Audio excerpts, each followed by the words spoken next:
million people are facing council tax rises after 8 bankrupt town halls asked for permission to raise bills by a larger amount than is normally allowed by law. Yes, in one district, household bills will increase by 25%, the largest increase in England for 2 decades. Another 7 councils have proposed huge rises, double-digit rises between 10 and 15%, all from this April.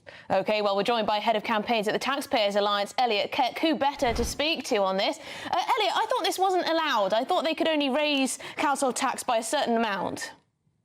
Well, yeah, absolutely right. So what you're talking about here is the referendum cap. So ever since 2012-13, there has been a principle that if a council wants to impose an excessive form of council tax increase, and that is decided each year, then they have to have a referendum. Unfortunately, the actual reality is that every time a council goes cap in hand to the government, and this is a failure of the last government as well as, unfortunately, it looks like of this government, they've tended to be granted that right to impose a significant council tax increase without a referendum.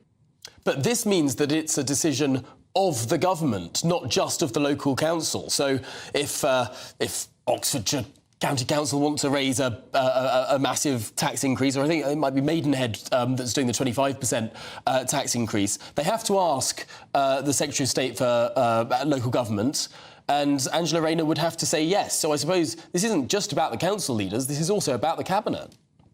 Yeah, absolutely. And what I would be saying to Angela Rayner is that, you know, Windsor and Maidenhead does have the power to increase council tax by the 25% that you mentioned. It would be the largest in 2 decades. It's just that that power comes not from the council itself, but comes from the people who would have the chance to have that vote. And this was a principle that was never really enforced by the last government. There was only ever one referendum, and that was for a police and crime commissioner in Bedfordshire. And I think that this government should completely change the culture in local government and actually say to local government, no, you can have these council tax increases, but you have to go to your local residents, your local taxpayers, and make the case to them.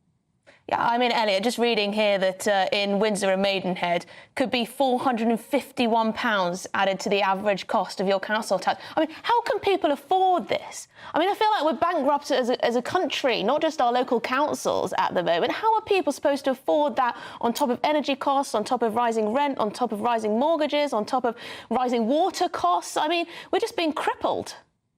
Yeah, and increasing taxes and increasing inflation as well. And listen, the brutal reality is in Windsor and Maidenhead, a lot of people really won't be able to afford this and will have to undergo significant hardships. And that's why, you know, we, the Taxpayers Alliance, are campaigning in the local area in Windsor and Maidenhead. Unfortunately, the council is telling some porkies about its level of council tax, although it has a very low level of Band D council tax, which is, you know, essentially the middle rate of council tax.